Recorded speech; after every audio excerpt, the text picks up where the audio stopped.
प्रेमिका अपनी प्रेमी के पास कॉल करती है और प्रेमिका जो है उसकी बोलती है कि हमारे घर पर आज कोई नहीं है और आपको हमारे घर पे आना है। तो ऐसे में प्रेमी जो था वो सुनकर उसकी बात को काफ़ी हैरत में और काफ़ी टेंशन में हो जाता है।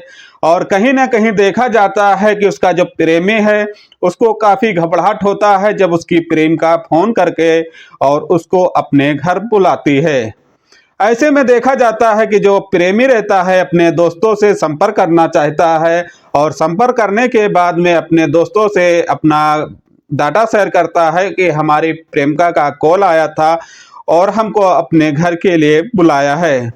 तो उसका दोस्त बोलता है कि अगर आपकी प्रेमिका जो कॉल किया है तो आपको जाना चाहिए, जो आपकी प्रेमिका ने आपको बुलाया है तो आपको जाना चाहिए और जाने से पहले आपको कुछ सामान भी लेकर जाना है। जैसे कि प्रेमी ने इस बात को सुना अपने दोस्त से तो उसको काफी हैरत में हुआ कि क्या सामान लेकर जाएं और कैसे जाएं। तो उसने दोस्त जो था उसका वो पूरा उसको इंतजाम किया और इंतजाम करके दोस्त ने कहा कि आप जा सकते हैं और अपनी प्रेमिका से मिल सकते हैं। तो दोस्तों ये कहानी है कानपुर की और जैसे कि देखा जाता है कि इस समय ये कहानी काफ़ी सोशल मीडिया पर दिखाई और सुनाई भी जाती है। तो इस कहानी में काफ़ी मोड़ है और इस कहानी का आप लोगों को अंतिम तक देखेंगे तभी समझ पाएंगे कि इस कहानी का जो पार्ट निकल के आ रहा है और काफ़ी दिलचस्प है। और ये कहानी सुनकर आपकी आंखें खुली की खुली रह जाएंगी और आपके दांतों तले से अंगुलियां भी निकल जाएंगी। जैसे कि ये कहानी का घटना है कानपुर का, जहां पर एक लड़की का नाम बताया जाता है, उसका नाम गुड़िया होता है।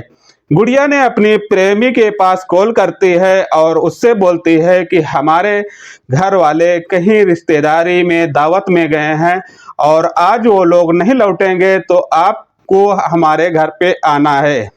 ऐसे में प्रेमी ने कॉल सुना और उससे कुछ सहमत हुआ और प्रेमी वहां से निकल गया।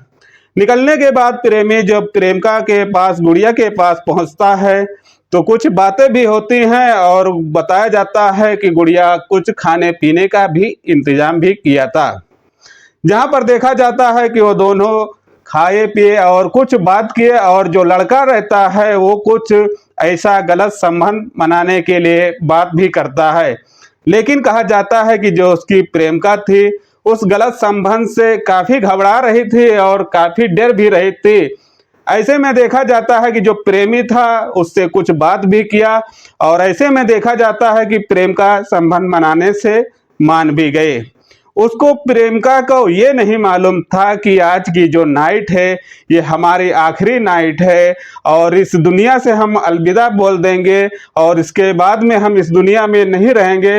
लेकिन उसको कुछ नहीं मालूम था, जो होनी है उसको कोई टाल नहीं सकता। दोस्तों जैसे कि बताया जाता है कि उसके बाद में उसके साथ जो संबंध हुआ और ऐसे में कहा जाता है कि जो प्रेमिका थी उस दुनिया से जा चुकी। हालांकि ये जो प्रेमी था और उसको जाने के बाद में उसको कुछ डर भी लगा और घबराहट हुआ और प्रेमी वहां से फरार हो गया। उसके अगले दिन बताया जाता है कि जब उसके परिवार वाले घर पहुंचे और घर पे जब दरवाजे पे वो आवाज लगा रहे हैं, अगर जो कोई घर पे रहेगा जो जिंदा रहेगा वही आवाज सुनेगा। लेकिन दोस्तों बताया जाता है कि जब उसका दरवाजा खोला गया और जब माँ उसकी बेटी के पास पहुंचती हैं बेटी से और बेटी को देखती हैं कि उसके बदन में एक कपड़ा का कोई टुकड़ा नहीं रहता, तो जैसे में देखा जाता है कि उसके साथ में और कोई लोग कुछ लोग थे।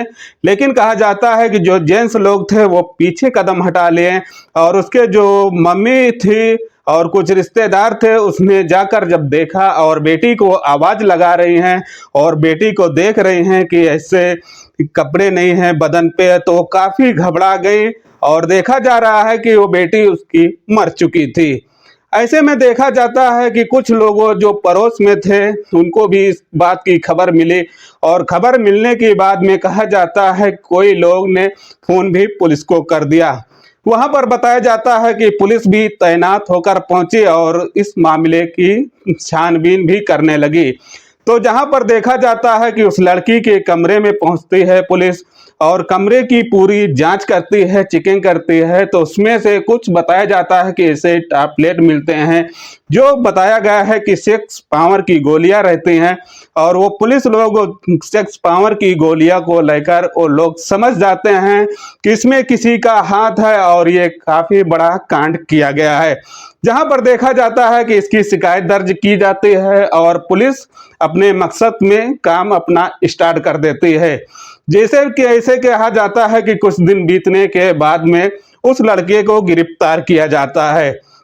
गिरफ्तार करने के बाद में लड़का पूरी कहानी बताता है कि हमारी प्रेमिका जो थी हमको कॉल की थी और बुलाई थी, इनवाइट की थी, तो हम गए थे और अपने दोस्त से संपर्क किए थे कि ऐसी ऐसी बात है, तो उसने ने अपना टैबलेट दिलाया था। और जहां पर देखा जाता है कि उस लड़के को भी गिरफ्तार किया गया है जो उसका दोस्त बताया जाता था। तो दोस्तों, जैसे कि आप जानते हैं कि ऐसे फ्रॉड और ऐसे लोगों से धोखाधड़ी से आपको सावधान रहना होगा। ये कहानी सुनाने का और बताने का आपके दिल को ठोस पहुंचाने के लिए नहीं है, बस आपको एक जागरूक करने के लिए ये कहानी हम आप लोगों के बीच शेयर करते हैं और आप लोगों को सुनाते हैं। अगर वीडियो अच्छी लगी होगी तो लाइक और सब्सक्राइब जरूर कर लेना। मिलते हैं एक नेक्स्ट वीडियो के साथ में, अपना ख्याल रखना।